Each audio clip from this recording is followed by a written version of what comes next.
Salut et bienvenue dans Cours Central, le magazine du nouveau cinéma. Au programme de la Gazette cette semaine, on va vous présenter Émile, héros malgré lui d'une douce comédie, un cours intitulé Le 7e continent. C'est une masterclass qui creuse le sillon d'un cinéma bien ancré dans la réalité avec d'abord un réalisateur de cours à la plume reconnue, Jérémy Guez. Il vient nous projeter le cours en face et justement en face de lui, Florian Hessig, un réalisateur qui sort son second long la semaine prochaine, La Légende.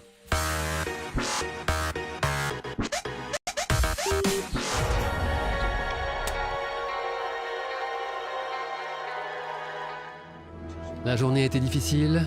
On a le cours qu'il vous faut pour vous redonner le sourire. Une comédie à la croisée des genres avec une touche de film noir. Dans cette cabine d'Autolib, voici Le 7e continent, un court-métrage réalisé par Noé Debray. Tu m'écoutes? Tu m'écoutes pas, là? Ah, si, ouais, j'écoute. Alors? C'est l'histoire d'Émile, donc ce personnage un peu interlope qui apparemment vit dans une cabine Autolib.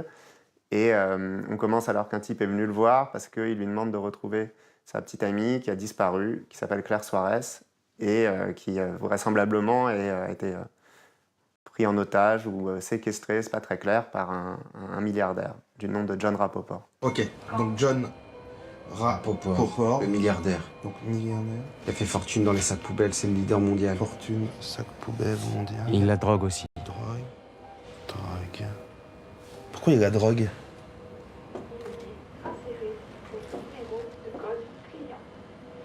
Bah, pour abuser d'elle? Non?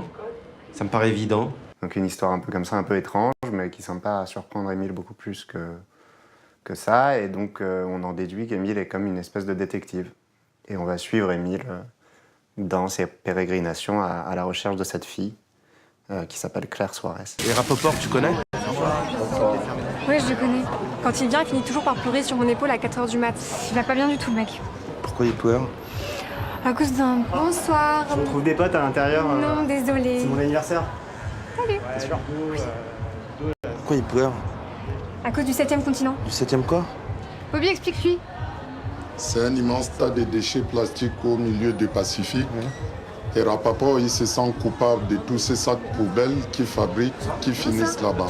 Merci monsieur. Non, désolé. Merci beaucoup. J'ai eu l'idée en lisant un bouquin de Thomas Pynchon qui s'appelle, qui était Inherent Vice, dont a été tiré le film de Paul Thomas Anderson. Et c'est en lisant le livre que je me suis dit que ce serait un super emploi.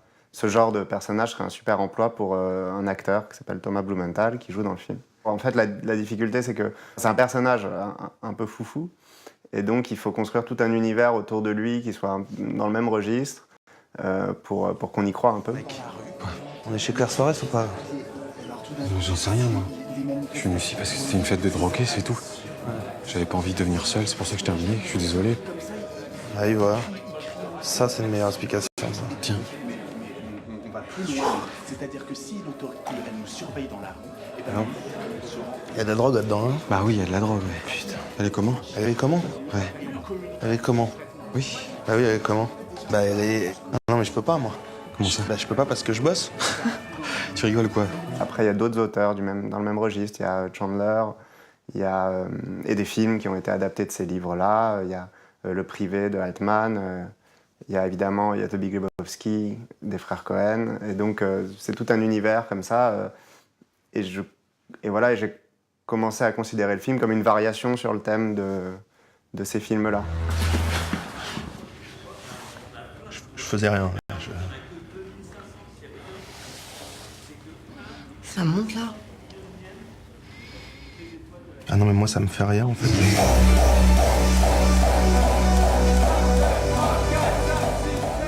Le sous-genre du film de détective un peu halluciné comme ça, créé par Chandler, c'est vraiment un genre qui raconte l'incompréhension du monde. Et je trouvais que le thème du continent de plastique, il est pertinent parce que par excellence, pour moi, c'est un sujet dont on n'arrive pas à faire sens. Ça veut dire que tous les jours, on consomme des choses, on jette des trucs en plastique, et puis l'idée que ces trucs en plastique qu'on jette vont se retrouver sur une île qui est qu'on est complètement incapable même de concevoir, qui fait 6 fois la taille de la France.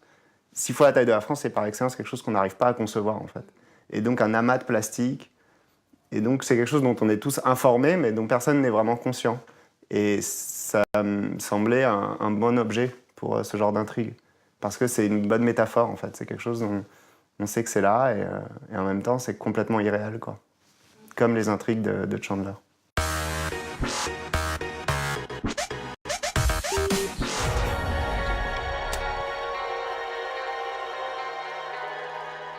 L'œil noir, comme son écriture, nous accueillons Jérémy Guez, auteur de polars bien connu, révélé notamment par Paris la nuit, qu'il a écrit à l'âge de 17 ans. J'écris des histoires pas très drôles et ça m'amuse beaucoup, aime-t-il à répondre en interview. Il a aussi participé à l'écriture du long réalisé par Jalil Lesper, Yves Saint-Laurent, et nous arrive avec un cours en face.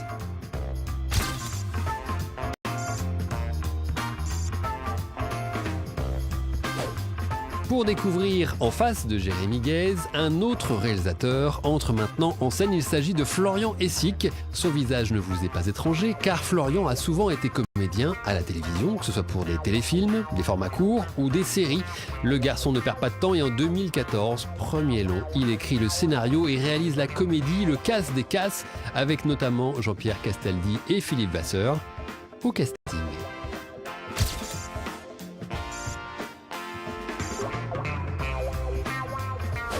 Florian Hessig reprend sa route aux côtés de Jérémy Guez alors qu'il s'apprête à sortir dans les salles la semaine prochaine son nouveau long-métrage. Il s'agit de La Légende. Le réalisateur bondit dans les pas d'une légende du basket. Florian Hessig y campe également le personnage principal, celui d'un basketteur professionnel.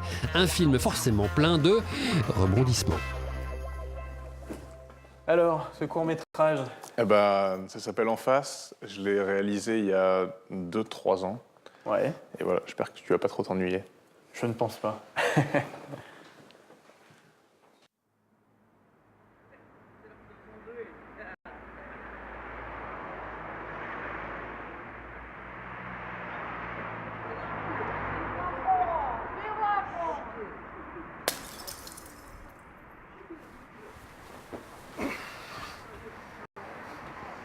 Qu'est-ce qui se passe? C'est une bagarre? Qu'est-ce qu'ils disent? Ah, ils s'insultent, c'est tout. Bon, viens te coucher. J'ai appelé les flics, non? Non, tu vas pas appeler les flics. Dans 2 minutes, c'est fini. Allez, viens te coucher.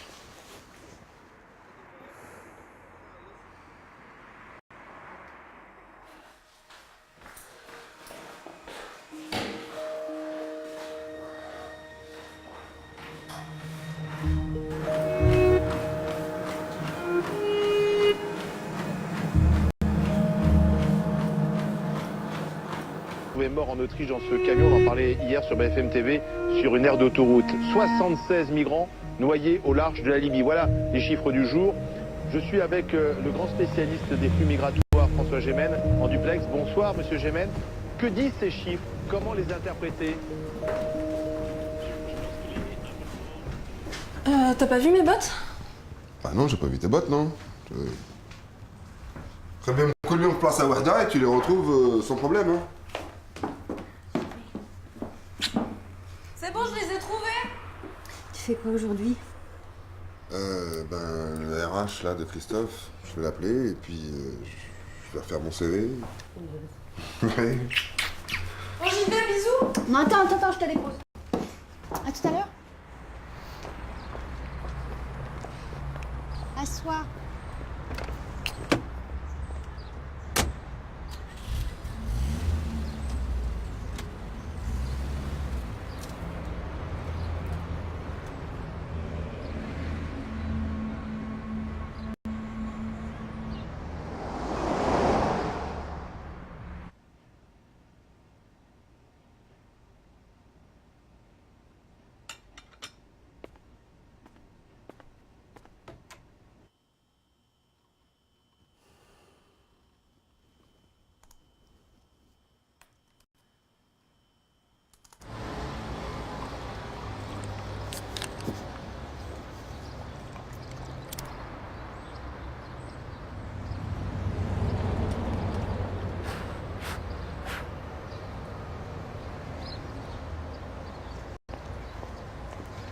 Mademoiselle. Attends, Oh, ça va. Laisse-moi passer. Allez. Hey, on va boire un café. Laisse-moi passer. Ah, tu es belle, on va. Viens, on va boire un café. Oh, pourquoi tu t'habilles comme ça alors? Oh!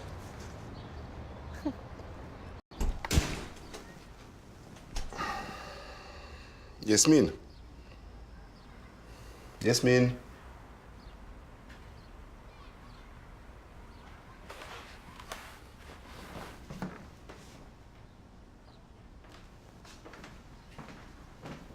Qu'est-ce qu'il y a?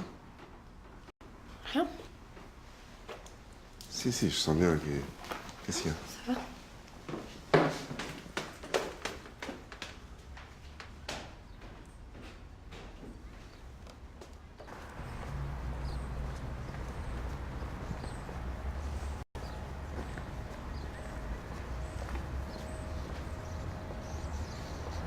كيفاش جن قبر فيك انت؟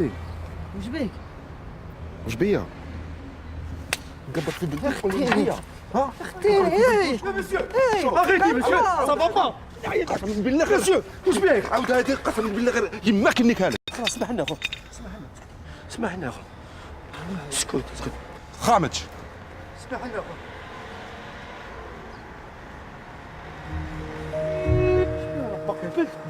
واش درت لك طفلات واش درت لك؟ والو واش درت تهضر مع الطفله؟ والو مقود انت ها حبيت تحاوزونا لو كان عيط لابول زعما جيت معنا يديونا مزلزلين البلاد يا رب بطل فيها هذا تاي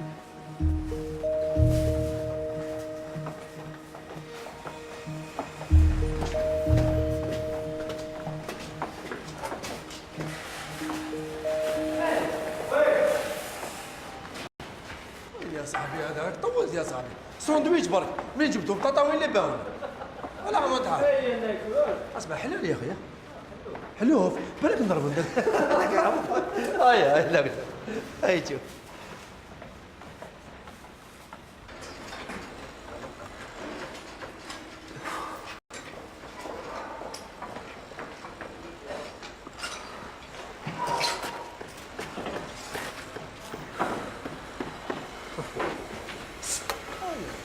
حبة جمال شويه على روحك ايوا اختيني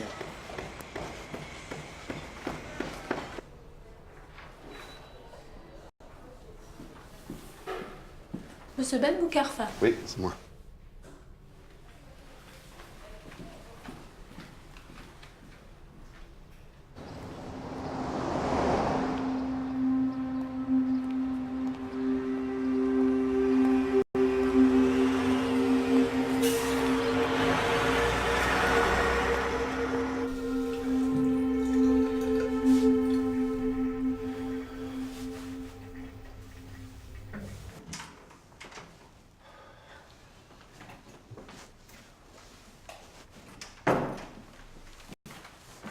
Coucou, ça va? Oui.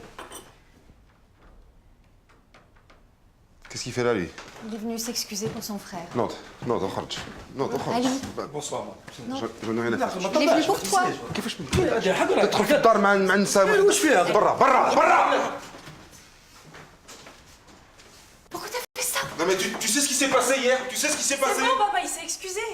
Regarde la main, s'il te plaît, tu montes. Non, non, non, elle reste ici parce que ce qu'on a à se dire, il me semble qu'elle peut l'entendre. Qu'est-ce que tu fais là, Yasmine? S'il te plaît, tu montes. Tu restes ici. Attendez. Donc c'est vrai, t'as frappé un mec? Je l'ai pas frappé. Je lui ai mis une claque. Et pourquoi t'as fait ça? Pourquoi? Mais tu te fous de moi ou quoi? Non, je me fous pas de toi, c'est injuste, un gamin qui a un petit peu trop bu. Véro, qu'est-ce que tu fais là? Tu prends leur défense? Non, je prends pas leur défense. Pourquoi t'es dur comme ça? Regarde ta fille, elle a accepté ses excuses. Mais j'en ai rien à foutre qu'elle accepte ses excuses. Ils sont dangereux. Ils ont agressé ma fille, ils ont rien à foutre devant chez moi. Et ces types, c'est des clandestins, d'accord? C'est des sans-papiers. J'arrive même pas à croire que c'est toi qui dis un truc pareil. Parce que j'étais comme eux, c'est ça? Non, j'ai pas dit ça. Si, c'est exactement ce que tu penses. Ouais, j'étais comme eux. C'est pour ça que je sais exactement de quoi je parle.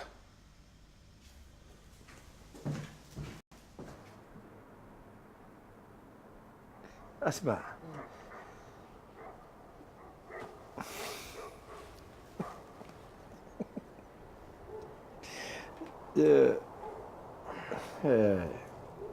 هرباوين يا رباوين العرباوي قولي يا مسكين العرباوي وين العرباوي قولي يا مسكين العرباوي قولي يا مسكين رويد زويد رويد زويد لا لا لا لا لا لا لا لا لا لا لا لا لا لا رويد زويد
ماشي لعبه اقسم بالله كنت تلعب انا في مصر وراسي زي ما في القطر نسيت والله العظيم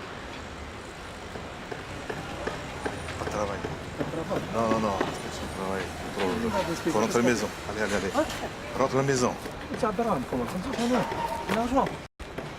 L'argent demain, allez. Hop, rentre. Allez. C'est sûr, chef. Chef. L'argent, on a الناس Allez. Fini là. Tu veux quoi? Tu veux contrôle? Il vient t'emmener en Afrique, avion direct. Allez. Ça demain, on revient, chef. Demain, allez, va.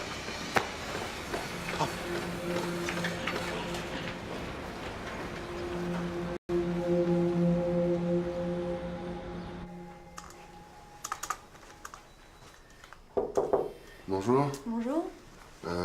Je suis Ali Ben Boukerfa, j'ai rendez-vous à 11h15. Vous pouvez m'épeler votre nom, s'il vous plaît? Ben Boukerfa, B-E-N-B-O-K-E-R-F. RF. Ah. Vous avez les papiers demandés? Merci, asseyez-vous, je vous en prie.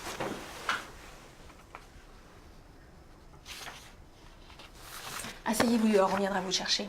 Très bien, merci. Vous pensez que ça va durer longtemps? Je ne sais pas. Merci.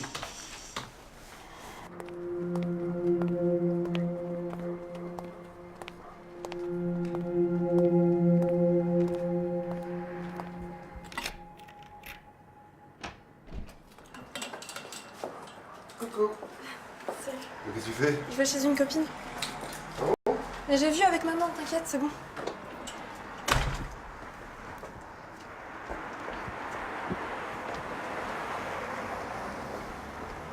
Ça fait une plombe que je t'attends. Tiens-moi ça. Attends.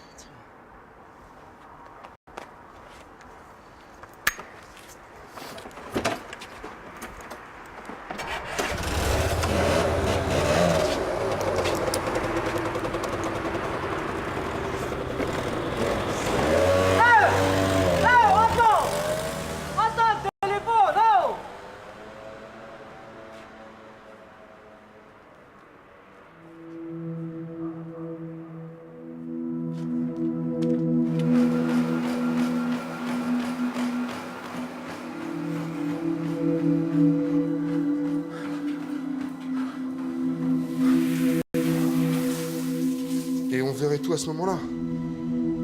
Parfait, ça me va parfaitement bien. D'accord, on fait ça. Merci monsieur, merci beaucoup, on se voit lundi. Au revoir.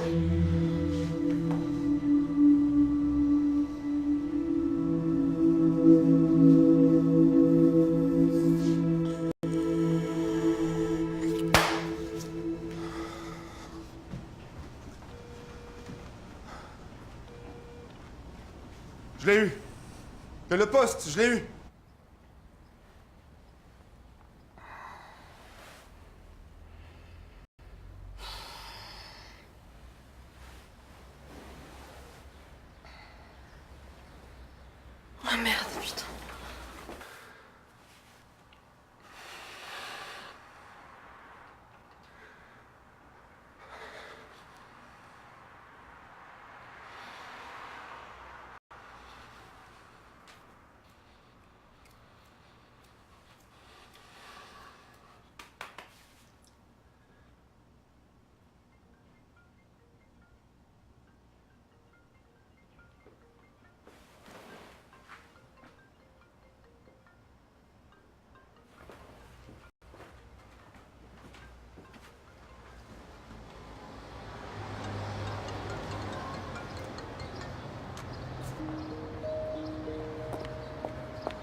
راني هنا نبيل ما تخافش ما تخافش راني هنا خويا ما تخافش صافا بيان سباسي ما تخافش ما تخافش طالع دوك ندخل دوك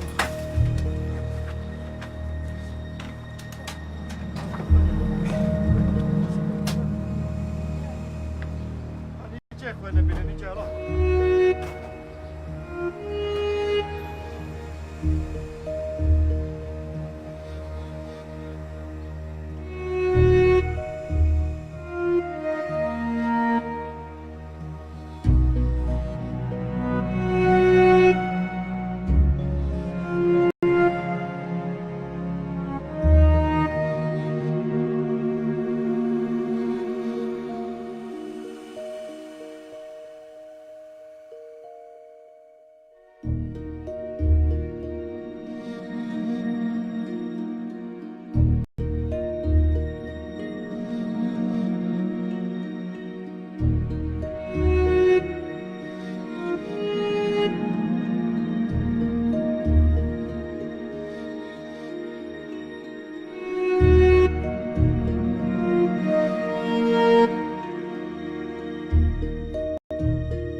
Beau sujet, fort. Merci, c'est gentil. Comment ça t'est venu cette idée?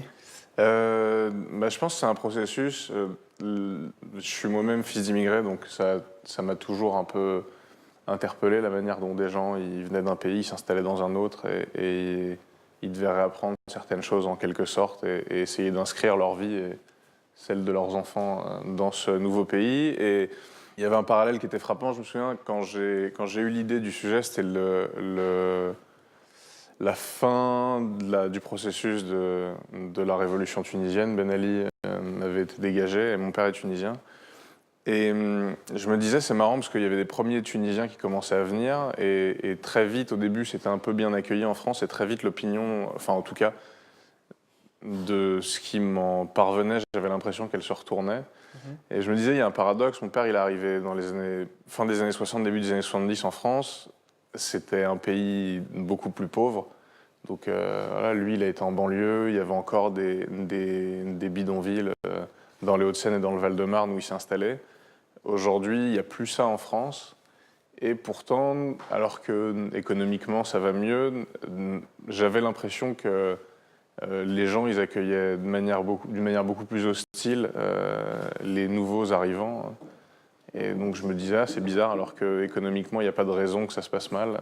Toi, de ton expérience personnelle, de ta vision, tu penses que peut-être qu'en France, on a plus de mal actuellement à accueillir, enfin de ton ressenti en tout cas. Ouais, enfin, c'est comme ça qu'est devenue l'idée du film. Ouais, je pense qu'aujourd'hui, mais c'est pas qu'en France, c'est partout. Ouais. Les gens, ils sont crispés sur cette question pour les mauvaises raisons. Et ils l'étaient beaucoup moins avant, en tout cas, j'ai l'impression. Ouais. Il y a un vrai paradoxe dans ton film, c'est qu'on voit que ton personnage principal était lui-même, a été migrant à un moment donné, sans papier, et maintenant qu'il est plutôt intégré, qu'il retrouve un travail, etc., il rejette un peu sa communauté, ses origines. Et alors pourquoi ce choix? C'est quelque chose qui arrive régulièrement? C'est vraiment une expérience de vie ou c'est une histoire que tu as voulu... C'est comme ça, je ne sais pas si ça arrive régulièrement, je pense que ça arrive. Il y a un moment où les places sont tellement chères que ça crée des névroses chez certains. Là le trait est poussé à l'extrême, c'est ce qui donne lieu d'exister au court-métrage, mais il faut tellement se défausser et montrer patte blanche à un moment qu'il y a un mécanisme d'inversion qui se crée, en tout cas chez le personnage, et il voit dans ces gens-là qui habitent en face de chez lui quelque chose à quoi il veut absolument plus être renvoyé. Alors après, il se crée une sorte de fantasme et il cristallise, et ces migrants vont venir servir de réceptacle à toutes ces peurs. Mais je pense que plus ça se durcit, plus ceux qui sont arrivés d'avant le sentent aussi, ont peur, au moins inconsciemment, de se voir recontester une sorte de légitimité à être devenu français. On voit que le personnage principal a un vrai problème d'identité. Ouais. Il est entre deux mondes, en fait. Il est entre deux cultures différentes. Ouais, c'est vrai. Mais en même temps, c'est ça qui est paradoxal et qui me plaisait dans le personnage. Et c'est Lies qui était venu avec cette idée. C'était qu'il parle quand même arabe à sa fille et tout ça. Donc il y a vraiment un truc hyper violent qui viennent le frapper de plein fouet parce qu'il a 2 gars qui étaient comme lui il y a 10, 15, 20 ans qui viennent en face de chez lui. Et c'est comme si tout ce qu'il avait construit et qui paraît solide au début du film volait en éclats et qui basculait dans une sorte de paranoïa qui cache au fond énormément de doutes et de haine de soi. Ouais, c'est ça. On voit même que il est vraiment, c'est un personnage qui est devenu vraiment extrême, puisque c'est pas quelqu'un qui va être dans le consensus ou qui va chercher à comprendre ce qui s'est passé. À partir du moment où il estime qu'il y a un problème avec ces personnes, c'est assez violent comme réaction. Oui, il réagit de manière très violente. Et le vrai postulat du court-métrage, c'était de se dire, est-ce que si ces gens-là étaient des Français établis de longue date et s'il avait le même problème avec eux, est-ce qu'il réagirait de la même manière? Et je pense pas.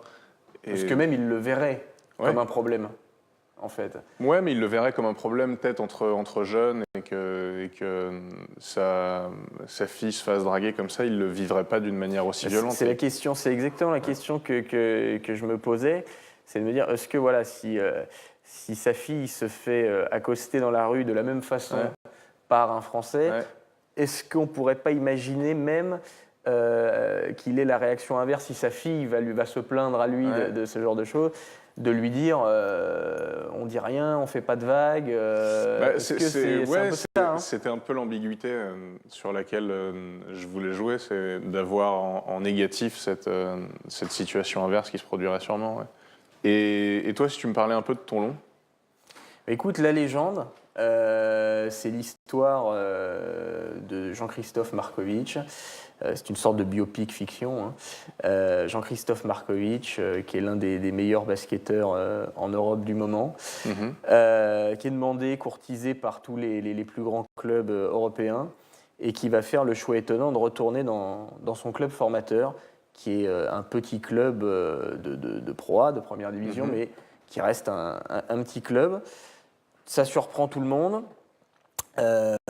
Voilà, mais bon, on va apprendre de fil en aiguille qu'il y a quelque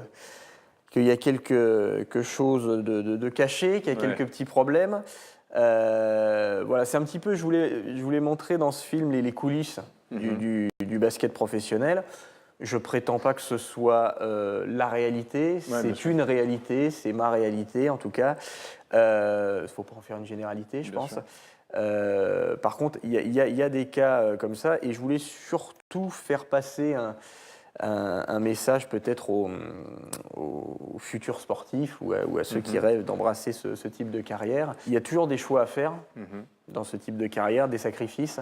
Maintenant, faut faire les bons choix et ça, se poser la question, la fin justifie-t-elle les moyens? Bien sûr. La réponse est dans le film.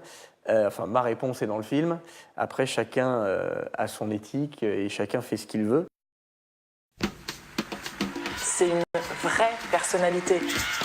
Il est spectaculaire. La foule l'adore.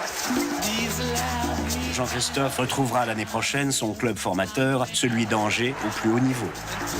Tout le monde parle de lui. Est-il préparé à une telle pression? Non, je crois qu'on n'est jamais préparé à une telle pression. Je te préviens, Marco. Dans ce vestiaire, t'es personne, ok? Je veux une équipe soudée, une équipe qui se batte. On va voir ce que vous avez dans le ventre.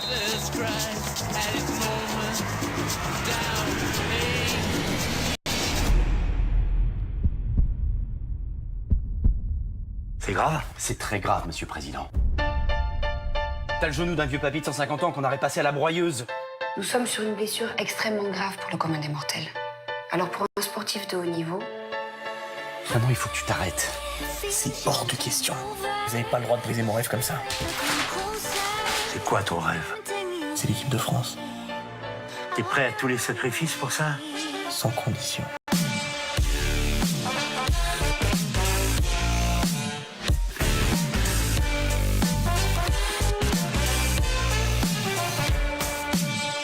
Moi, je suis pas ton coach.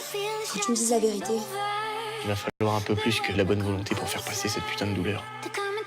Je sais, c'est de la folie. Tu joues avec ta vie. Je veux pas me contenter d'être au-dessus. Je vais être le meilleur. Laisser une trace.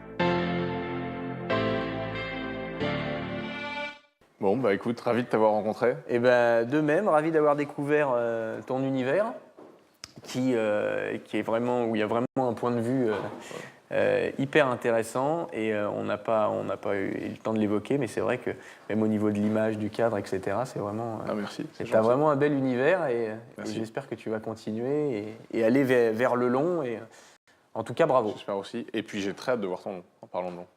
Moi qui suis amateur de basket. Le 6 juin. J'irai. À bientôt. À bientôt.